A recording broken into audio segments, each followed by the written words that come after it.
Bonjour, je suis Immaculée pour le compte de Immaculée Light Access. Si c'est votre première fois de me découvrir, n'hésitez pas, faites-vous donc abonner sur ma chaîne YouTube Immaculée Light Access.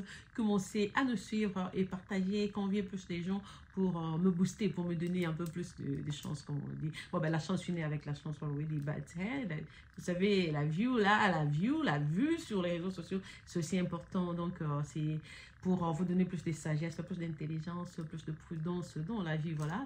Bonjour, que mon Dieu vous bénisse de partout où vous êtes. Donc aujourd'hui, j'ai une petite histoire à vous relater. C'était une histoire vraie que j'ai vécue parce que ça s'est passé dans notre parcelle. Moi, je suis quinoise, je suis donc congolaise de la RDC. J'ai grandi au Chaba, je dirais, donc à Kamina, Kolwezi, Likasi, Kipushi. Donc je suis de là. C'est donc je peux pas dire ma seconde patrie, mais parce que d'une façon originale, je ne suis pas de cette province-là, mais j'ai grandi là, donc je considère ça comme ma province. Voilà, l'histoire que j'ai à vous raconter aujourd'hui, c'est passé à Kipushi exactement. Je vais taire carrément le nom de l'avenue parce que c'était donc chez nous à Kipushi. Les gens de Kipushi qui sont là vont comprendre de quelle avenue il s'agit, mais c'est une histoire vraie. Voilà, comme beaucoup d'entre vous savent qu'au Chaba, dans le temps, il y avait, c'était plus une ville un coin que les Blancs préféraient. C'était sûrement à cause de la météo, parce qu'au Chaba, dans le Katanga, il fait froid. On a presque, je dirais pas sincèrement la totalité, mais on a presque une saison qui correspond à celle de l'Europe. Ici, je sais qu'on a 4 saisons, mais de l'autre côté, au sud du Congo, là, vers le sud, là, il fait aussi froid. C'est pour cela beaucoup de gens préféraient s'installer. Beaucoup de Blancs, exactement, préféraient s'installer là-bas parce que la météo était vraiment impeccable. Donc, voilà, j'habitais Kipushi.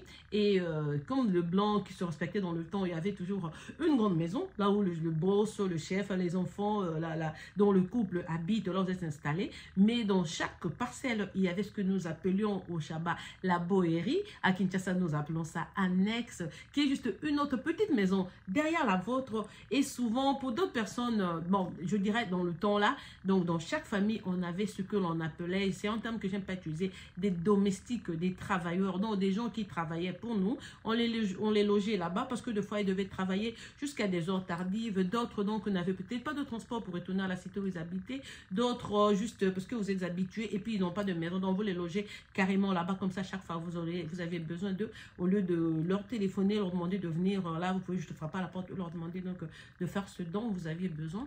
Donc, nous avions notre lavandier qui fut un papa très bon. Je ne veux même pas cacher son prénom, c'était Bertin. Donc, papa Bertin était un homme très sincère qui était déjà dans la famille pendant plusieurs années. Et puis, on avait celle qui était dans la grande maison qui s'occupait de la cuisine, du nettoyage, des baignoires, de torchonner, des poussiétés et tout. Celle-là, c'était une dame d'Akaseya. Paix à son âme. Je ne sais pas si papa de Bertin est toujours en vie, mais Dakaseya nous a quittés il y a très longtemps. Je vais vous parler donc de l'histoire de Dakaseya, qui était considérée comme une grande sœur, parce qu'à l'époque, moi, en 3e des humanités, elle était comme une grande sœur, donc, dans la famille, là où on était.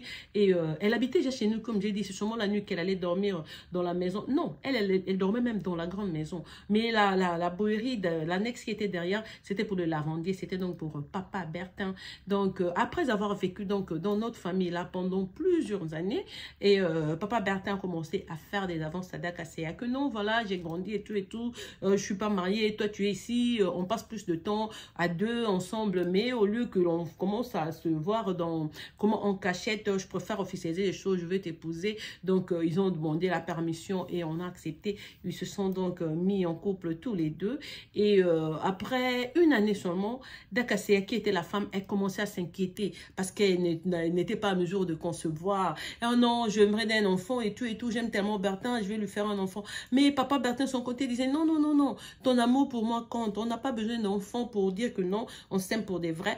Si Dieu veut, au fait, papa Bertin, chaque jour à 7 h, il quittait la maison pour aller à l'église, dans du lundi, sa vie c'était comme ça, une vie de prière. Il disait non, je voulais une femme, Dieu m'a donné une femme. Si Dieu veut que nous puissions avoir un enfant, il va aussi nous offrir cet enfant-là. S'il ne nous donnait pas mais juste par l'amour que j'ai pour toi et l'amour que tu as pour moi, c'est déjà assez. Je n'ai plus à aller chercher. Mais parce que vous savez, les Congolais, avec la calomnie, la médisance et tout, comme la dame était jolie, on commençait à pointer et d'acasser à deux doigts. Et ils sont mariés, ça fait 8 mois, bientôt une année, elle n'arrive toujours pas à concevoir, blablabla, blablabla. Et en Afrique, toujours, on croit que quand la femme ne conçoit pas, c'est à elle d'aller voir des spécialistes et tout. C'est elle qui est malade. Elle a commencé à se demander pourquoi elle n'a... Bon, elle était dans la quarantaine à l'époque, hein, quarantaine plus, ou même 50 ans, je dirais. Alors, elle commençait à se... Bon, parce que les gens parlaient beaucoup, elle a commencé à s'inquiéter, elle a développé une dépression, parce qu'elle disait, non, voilà, je tombe pas enceinte et tout. Mais chaque fois qu'elle venait parler à son mari lui dit, non, ça va aller, reste. Même si on n'a pas d'enfant, moi, je t'aime. C'est ce qui importe. Dans les enfants, si tu veux, tu peux trouver même ta nièce, on va élever et tout. Mais l'amour seulement que j'ai pour toi, c'est assez dont tu n'as pas à t'inquiéter. Et puis après, ça commençait à être objet des discussions entre les deux. La femme commençait à quitter la maison avant que nous nous réveillions. Nous allions à l'école à 7 h et elle commençait à quitter la maison à 4 h 30, deux fois à 5 h. Elle a commencé à fréquenter les marabouts qui étaient à la cité. Tous les féticheurs, tous les petits marabouts là qui étaient à la cité de Kipushi, elle a frappé à leur porte, elle les a vus, disons qu'elle voulait des enfants. Donc, il y a un qui lui a dit de commencer à faire des cérémonies avant la levée du soleil et tout. Donc, elle devait être là, elle faisait des choses et tout. Et quelque temps après, elle est effectivement tombée enceinte, ce qui fut la joie pour nous tous. Et quand elle est tombée enceinte, on a vu qu'elle commençait à s'éloigner de nous un tout petit peu. Comme elle habitait chez nous pendant plusieurs années, elle a commencé à demander qu'elle passe nuit chez sa cousine.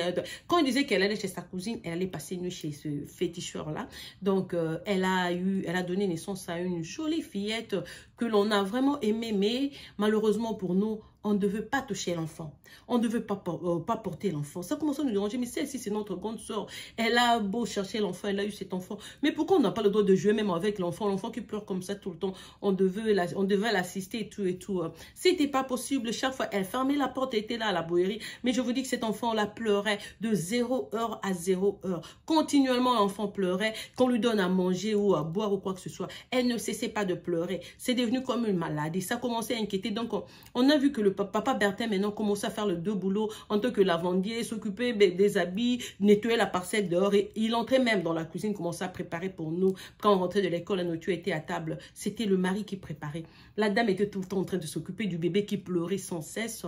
Et quelques temps après, on a dit, mais il faut lui donner du céréales et du lait. Elle dit, non. Elle a sa nourriture appropriée. Le médecin m'a dit, c'était pas les médecins, c'était les féticheurs qui lui ont dit.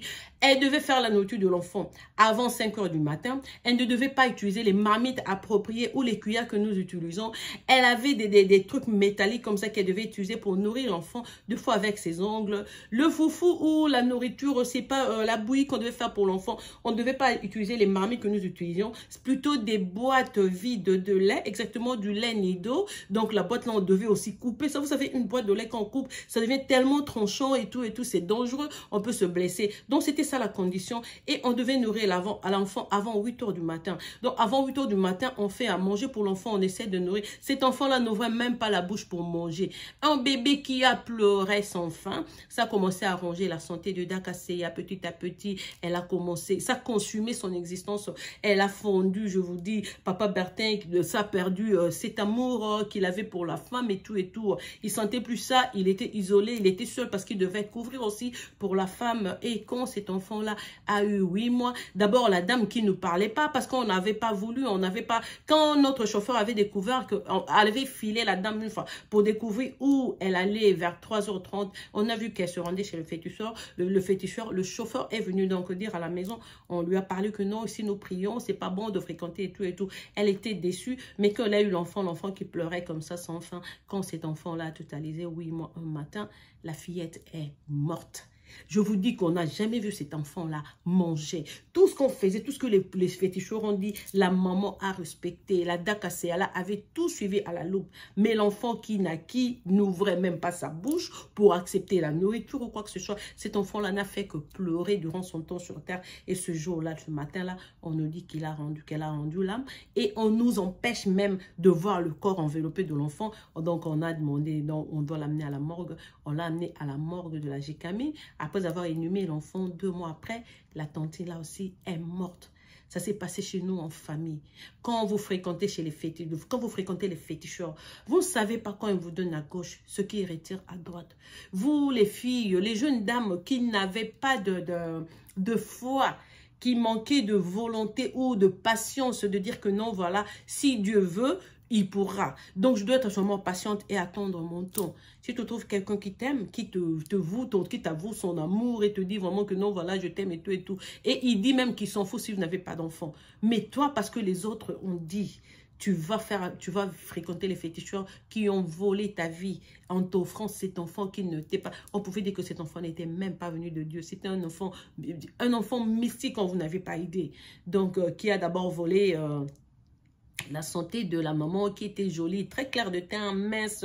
Et en tout cas, quand elle était morte, là, si vous la voyez, vous direz sûrement qu'elle avait eu le HIV dans le temps. Hein, parce qu'aujourd'hui, les gens de HIV n'ont pas perdre du poids et tout et tout. Le virus, là, c'est presque une histoire, mais non.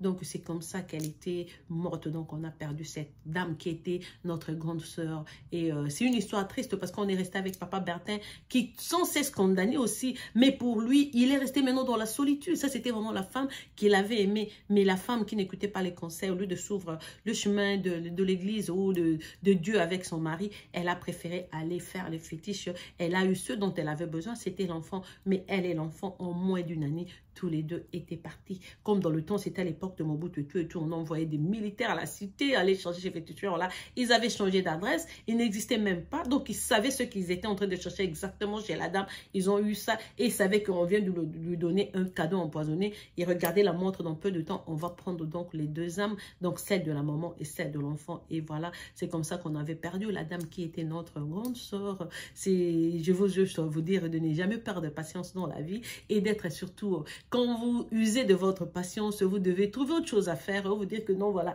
je crois en Dieu. La Bible nous dit, only you have to do is believe. Il suffit de croire dans Jean, dans Matthieu. Tous ces gens-là dans la Bible ont insisté sur croire. Si tu crois, tu seras sauvé. Quand tu es sauvé toi et ta famille. Mais quand tu refuses de croire que Dieu est grand, qu'il peut tout réaliser en toi, quand tu mets le doute, tu fais partir déjà your blessing. Et voilà, c'est la petite histoire que je voulais partager avec vous. Vous les dames qui avaient des problèmes de conception, quand on n'arrivait pas à concevoir, priez si c'est la volonté de Dieu. Il y a des dames aussi qui sont sur terre, que Dieu a envoyées ici, qui n'auront pas d'enfants. C'est pas aller voir les fétiches ou faire des opérations, mais Dieu lui-même sait pourquoi. Si vous voulez en savoir plus, demandez à Dieu, car Dieu répond. En tout cas, évitez d'aller chez les féticheurs. Les fétiches n'ont jamais été quelque chose de positif, parce que quelqu'un qui fréquente le fétiche se verra toujours la vie, hein, se verra toujours toute sa vie commencer à l'enfoncer de plus en plus, aller donc dans le gouffre et tout et tout. Finalement, ça risque de prendre ton âme.